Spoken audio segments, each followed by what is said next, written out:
Hi friends, welcome back. Bharat के ऊपर satellite तान दी हैं।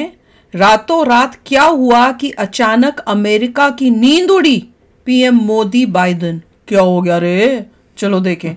वीडियो शुरू करते हैं। वीडियो शुरू करने से पहले अगर आप चैनल पर नए हो और आपने अभी तक सब्सक्राइब नहीं किया तो जल्दी से पहले सब्सक्राइब के बटन और बेल आइकन को क्लिक कर लो ताकि आपको हमारे सारे न्यू वीडियोस के नोटिफिकेशन मिल जाएं जैसे हम अपलोड करें। अगर आपको वीडियो पसंद आता है प्लीज लाइक एंड शेयर। चलिए शुरू करते हैं। जब भी किसी भी देश के एक बड़े हथियार में फेलियर आता है या फिर वो एक्सीडेंट का शिकार हो जाता है तो उससे केवल एक ही देश प्रभावित नहीं होता है बल्कि वो सारे देश अलर्ट मोड के ऊपर आ जाते हैं।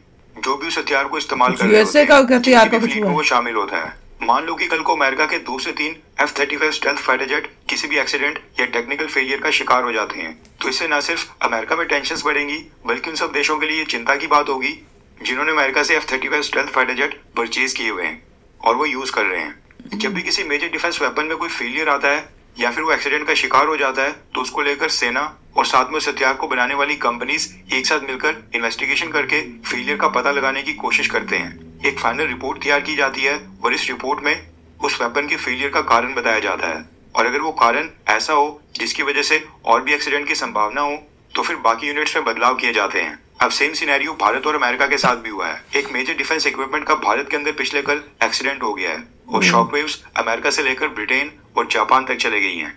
दरअसल न्यूज निकल कर आ रही है कि पिछले कल टेक्निकल फेलियर के कारण भारत का MQ-9B सर्विलांस ड्रोन एक्सीडेंट का शिकार हो गया है। ये सर्विलांस ड्रोन हमने अमेरिका से लीज के ऊपर लिया था, यानी कि भारत ने ये अमेरिका से परचेज नहीं किया था, बस किराए के ऊपर लेकर हम उसको यूज कर रहे थे। साल 2020 में इस तरह के भारत ने 2 ड्रोन्स अमेरिका से लीज के ऊपर लिए थे और 31 की संख्या में और परचेज करने के लिए हम अमेरिका के साथ इस समय नेगोशिएशंस भी कर रहे हैं। न्यूज निकल कर आ रही है कि पिछले कल दिन में 2 बजे के करीब ये ड्रोन चेन्नई के तट के पास एक रूटीन सर्विलांस मिशन के ऊपर था जिस वक्त इस पर अचानक से एक टेक्निकल फेलियर आ जाता है। टेक्निकल फेलियर के कारण इस ड्रोन को वापस से नेवल बेस के ऊपर भी नहीं लाया जा सकता था।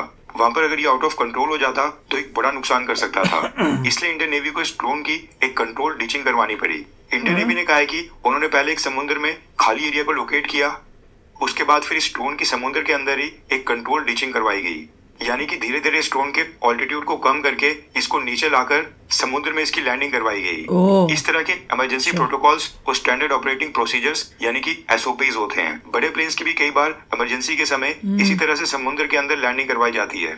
ये वीडियो मैं सुबह के 5 बजे रिकॉर्ड कर रहा हूँ और अभी तक इंडियन नेवी ने इस ड्रोन को रिकवर नहीं किया है। इंडियन नेवी का कहना है कि वो लगातार समुद्र के उस एरिया को स्कैन कर रहे हैं जहाँ पर ये ड्रोन गिर गया था और बड़ी जल्द कोई गुड न्यूज आ सकती है। ड्रोन ही मिल रहा है। ये वैसे पब्लिक डोमेन में नहीं आया है लेकिन ये 100% तक पॉसिबल है कि इस ड्रोन को लोकेट और रिकवर करने में अमेरिका भारत की मदद कर रहा हो। दोनों देश आपस में कॉन्टैक्ट में होंगे और अभी तक तो अमेरिका ने अपनी सैटेलाइट्स भी भारत की तरफ मोड़ दी होंगी। अब जो ये अमेरिकन कंपनी जनरल एटॉमिक्स का MQ-9B ड्रोन है ये भारत और अमेरिका के साथ साथ ब्रिटेन और जापान की सेना में भी शामिल है, इसलिए इस पूरी डेवलपमेंट के ऊपर जापान और ब्रिटेन की सेना भी नजर बनाए बैठी है। भारत को इस ड्रोन के लिए अमेरिका को इसकी फुल कॉस्ट नहीं देनी पड़ेगी, लेकिन क्योंकि ये ड्रोन भारत के पास लीज के ऊपर था इसलिए अब इस ड्रोन को बनाने वाली जनरल एटॉमिक्स कंपनी उनकी एक टीम भारत आएगी और इस ड्रोन को रिकवर करके अपने साथ अमेरिका ले जाएगी।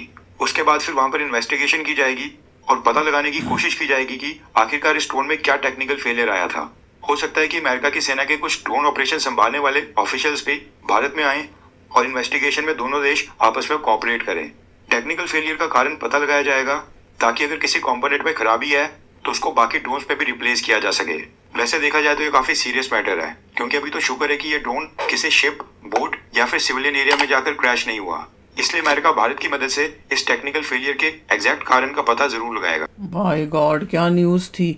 मुझे पे लगा कि वो कहीं गिर गए, ब्लास्ट हो गया, क्योंकि एक वीडियो जब उन्होंने दिखाई ना तो उसमें कोई ड्रोन जाके वो ब्लास्ट हो रहा था तो मेरे को लगा पहले वो, फिर जब उन्होंने बताया ना कि नहीं उनको उसको पानी में उतार दिया है तो मैंने कहा वो बच गए, क्योंकि अगर ब्लास्ट ब्लूस हो जाता तो फिर कोई प्रूफ ही नहीं होता। यूएसए बोल भी सकता था यार तुमको चलाना नहीं आता या तुमने कोई गलती की होगी उसकी वजह से हुआ है। वो सब तो देख सकते हैं। अब वो क्योंकि वो लैंड हुआ है पानी में, अब बस ढूंढना बचा है तो एक बारी वो मिल जाए तो फिर उसकी स्टडी की जाएगी और देखेंगे कि क्या ग्लिच था, क्या टेक्निकल फेलियर हुआ है जिसकी वजह से ये प्रॉब्लम्स हुई हैं। वापस भी नहीं बुला सकते थे कि पता नहीं क्रैश हो जाए, कुछ कर जाए, कुछ कर प्रॉब्लम हो जाए, क्योंकि उसमें टेक्निकल ग्लिच थी। कमाल है यार, ऐसी भी चीजें हो जाती हैं। और लीज पे लिया था हमने, ये भी अच्छा लीज पे लिया, पर लीज में तो जनरली होता है, ये लीज में ये नहीं होता कि अगर तुम्हारे टाइम में कुछ खराबी हो जाए तो और वो नुकसान हो जाए उस चीज का, जैसे गाड़ी आप यहाँ पे यूएसए में लोग लीज पे लेते हैं, तो अगर वो गाड़ी खराब हो जाए या उस चलना बंद हो जाए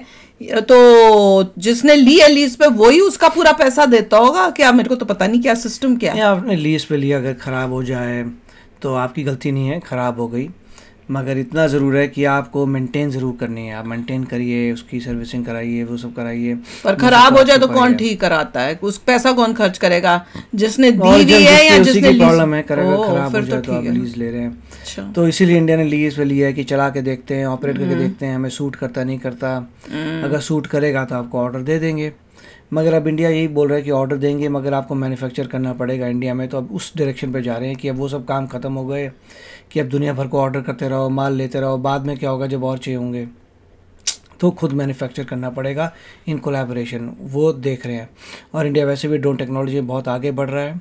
हमने इतने सारे ड्रोन शोज़ भी देखे हैं, उसमें भी नज़र आता है कि खुद के ड्रोन बना रहे हैं सिविलियन पर्पज़ के लिए, बाद में इसका मतलब अंदरूनी ये वाले जो अटैक ड्रोन्स हैं वो भी बन रहे होंगे।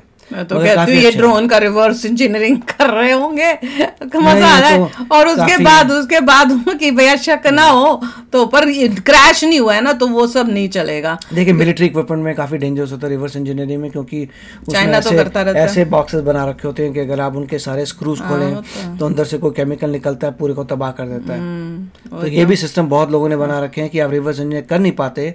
अगर आप किसी भी क्रिटिकल कंपोनेंट को खोलते हैं तो अंदर ऐसा मैकेनिज्म होता है कि खुलते ही वो ब्लास्ट हो जाएगा, खराब हो जाएगा, एसिड जले जाएगा, उसको वो खराब कर देगा। नहीं, पर अभी तक ड्रोन मिला ही नहीं है, अभी तो ढूंढ रहे हैं। और हो सकता है ये कह रहे हैं कि यूएसए ने भी अपनी सैटेलाइट से कोशिश कर रहे होंगे उसको लोकेट करने की कि है कहाँ।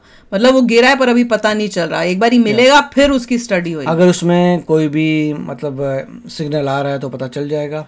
अगर पूरा शटडाउन हो गया, पूरा बंद हो गया, फिर कुछ नहीं कर सकते, फिर तो आपको विजुअली देखना पड़ेगा। होपफुली ऐसा ड्रोन हो जो तैर सके। हाँ, मैं वही सोच रही थी, डूब तो नहीं गया? डूब भी गया तो काम खत्म हो गया। डूबना तो और भी फिर मुश्किल हो जाएगा, तैरने वाला होगा मोस्ट लाइकली, ऐसा होगा कि तैर रहा होगा। और वो अगर सिग्नल दे रहा है तो आराम से मिल जाएगा, नहीं सिग्नल दे रहा then they have to find out.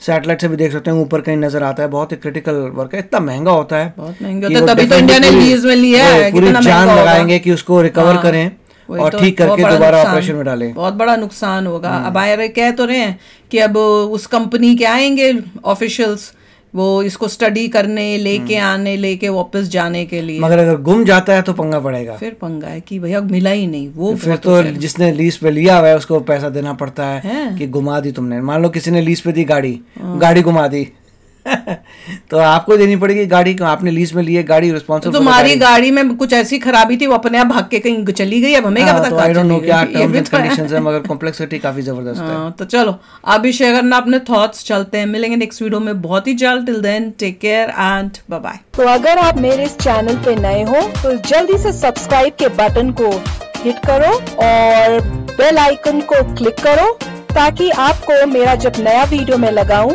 आपको उसके बारे में जल्दी से पता चल जाए।